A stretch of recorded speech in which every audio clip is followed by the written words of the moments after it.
Welcome to the audio blog for December 2011 at thepathofmusic.com. This is George Grant.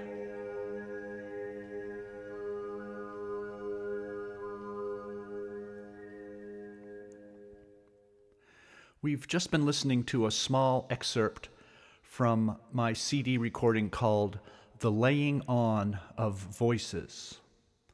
And that particular piece was two males singing, and it was during a bodywork session of polarity therapy and cranial sacral therapy. The person is on the body table, fully clothed, and we sing for them as part of the energy experience, and this has a remarkable effect on the quality of the hands-on bodywork as well.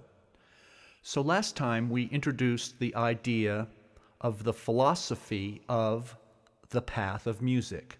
Each person finds and develops and expands their own path of music. Hopefully, music can be a real serious, active part of our lives. Everybody loves music, and we can improve that and make it a part of our life, part of our healthy life.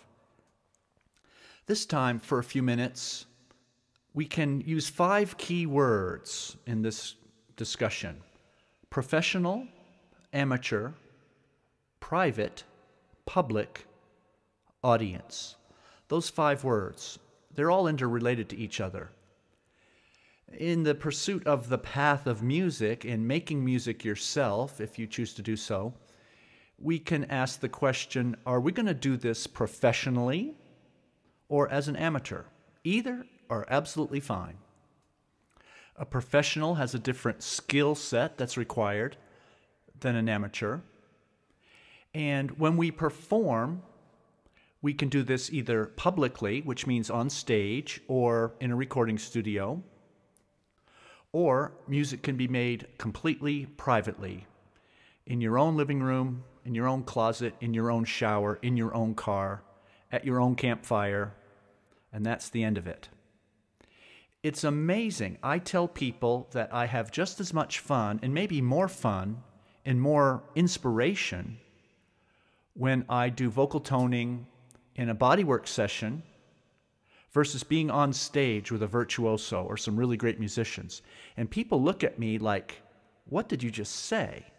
They act as there's this great disbelief that I'm somehow making this up. But in fact, if we perform, this word perform is loaded with pressure right from the start and expectations. And so one of the key 5 words here is audience. Who says that you have to play for an audience? Yet we find a music teacher, and almost without any discussion, it will be assumed by everybody that you are on your path to perform in front of somebody, and you better be good because you will be judged. And if you don't do a good job, then you've blown it. But I submit that in our toning and drum talk sessions and bodywork sessions where many people are toning, we don't have to be professional, and we do not have to be public.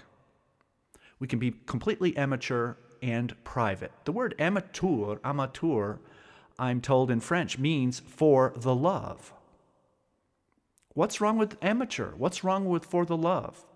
Why do we have to put ourselves under the pressure to be a professional musician if we don't want to be? I'm not saying there's anything wrong with being a professional musician either. I'm just saying that when you take the audience out of the equation, the reason why we play music is completely different, and the skills that we need to make music are completely different. Who says you have to perform for somebody? You don't. And the minute you realize that, your attitudes and reasons for making music might be completely altered. The training is philosophical and psychological at that point, not technical. Because you don't need to read music. You don't need to be a great guitar player.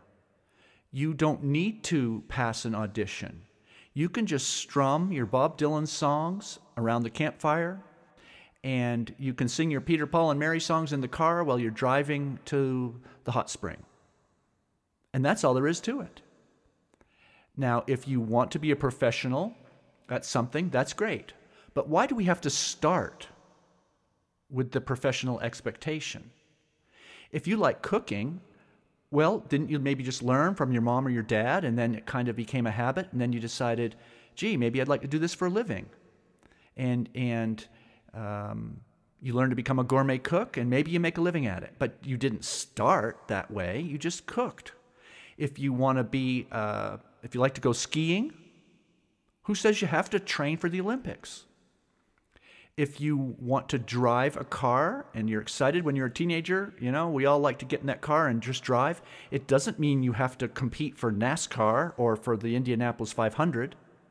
There's a lot of skills that we do that are just normal, natural skills, and you do not have to train as if you're going to become a professional. And music is one of them.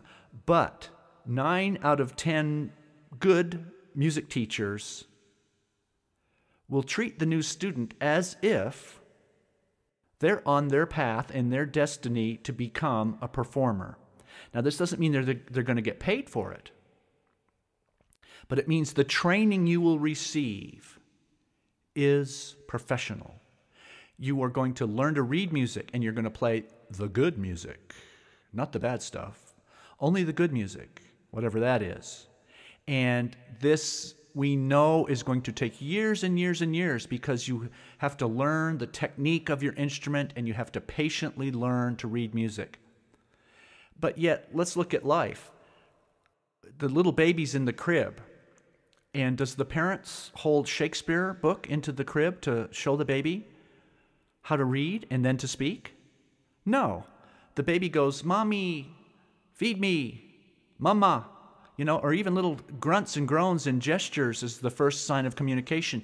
And then, because of a need to communicate and an interest in communicating, the baby learns to speak a few words, and then a few more words, and then a few sentences. The baby is speaking fluently in their native language long before they learn their ABCs.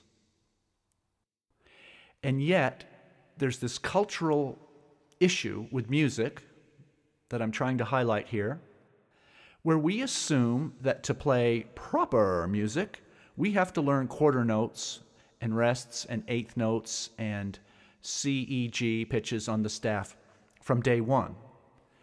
My whole point in this discussion is not to prevent people from becoming professional musicians. Quite the opposite. I think we would have more professional musicians if we allowed people to start out a little softer. Just learn the language of music. Have fun. There's no pressure. You don't have to master professional skills from day one. A great many musicians have to deal with performance anxiety. They've learned professional skills, they've been through the training, and now they're trying to deal with performance anxiety. Well, what's that all about? Maybe the answer to this problem is to prevent performance anxiety right from the start by taking it easy and not having so much pressure and not having so many professional expectations from kindergarten and the first grade. Let music be fun first, and then later, maybe you'll become a professional, and then you have to get tougher. So the bottom line is to remember, you do not ever, ever have to perform for an audience. There's absolutely no way that that's required for you to enjoy music. I will leave you with a short excerpt from my CD, The Laying On of Voices. 4 people are singing in somebody's living room with no audience as a form of prayer, especially for a given person that needed some help.